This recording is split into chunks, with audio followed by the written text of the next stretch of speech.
আমার নাম ইলিয়াস, আমি একজন স্টুডেন্ট। আমার প্রশ্নটা হলো একজন মহিলা কি রাষ্ট্রপ্রধান হতে পারেন? একজন মহিলা কি রাষ্ট্রের প্রধান হতে পারেন? আপনাদের সামনে নতুন একটি ইসলামিক ভিডিও নিয়ে আসলাম। লেকচার দিবেন ডক্টর জাকির নাইক।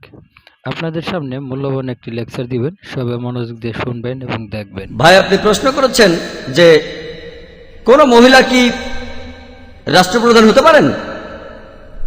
পবিত্র কোরআনে আমার জানা মতে এমন কোনো কথা নেই যেটা বলছে যে একজন মহিলা রাষ্ট্রের প্রধান হতে পারবেন না। তবে এমন বেশ কিছু হাদিস আছে। যেমন একটা হাদিস বলছে যে সেই জাতি যাদের নেতা একজন মহিলা তারা সফল হবে না। কিছু বিশেষজ্ঞ বলেন যে এটা বলা হয়েছিল একটা বিশেষ সময়ের একটা বিশেষ ঘটনাকে উদ্দেশ্য করে, আর সেই সময় পারস্য দেশের নেতা ছিল তাদের রানী। অন্য বিশেষজ্ঞরা বলে না, এখানে আসলে সবার কথাই বলা হয়েছে। আসুন দেখি যে ইসলাম ধর্মে একজন মহিলা রাষ্ট্রপ্রধান হতে পারবেন কিনা।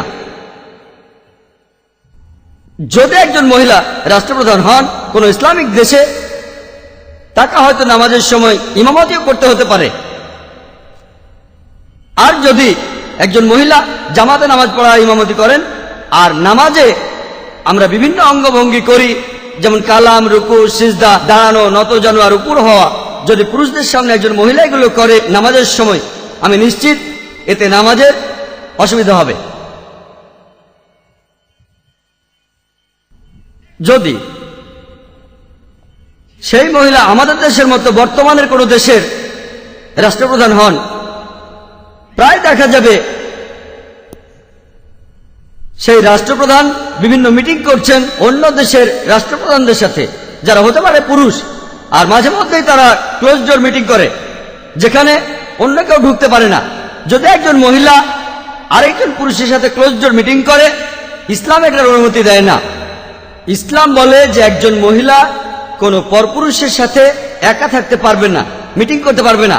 ইসলাম পুরুষ ও নারীর অবাধ মেলামেশার অনুমতি দেয় না। একজন রাষ্ট্রপ্রধানের ছবি বিভিন্ন সময়ে প্রচার করা হয়, ভিডিও শুটিং, ফটোগ্রাফি।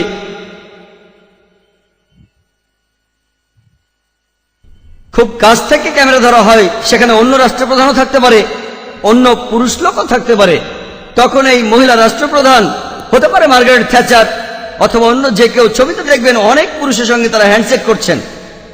ইসলাম পুরুষ ও নারীর এই ধরনের মেলামেশাকে অনুমতি দেয় না। রাষ্ট্রপ্রধান মাঝে মধ্যেই দেশের সাধারণ মানুষদের সাথে সাক্ষাৎ করেন। যদি মহিলা রাষ্ট্রপ্রধান হন, তাহলে সাধারণ মানুষের সাথে এভাবে সাক্ষাৎ করা তার জন্য কঠিন হয়ে যাবে। আর বিজ্ঞান আমাদের বলে যে মহিলাদের রজস্রাবের সময়কালে তাদের মানসিকতা আর ব্যবহারে বেশ কিছু পরিবর্তন দেখা যায়, কারণ এ সময় তাদের সেক্স হরমোনগুলো বের হয়ে যায়।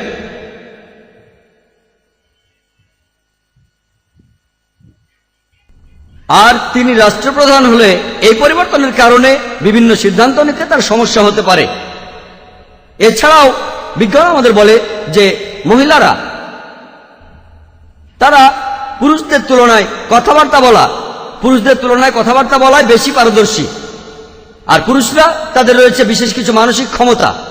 বিশেষ ক্ষমতা মানে পুরুষরা বেশি কল্পনা করতে পারে যে ভবিষ্যতে কি হবে, ভবিষ্যতের ঘটনাগুলো কল্পনা করতে পারে।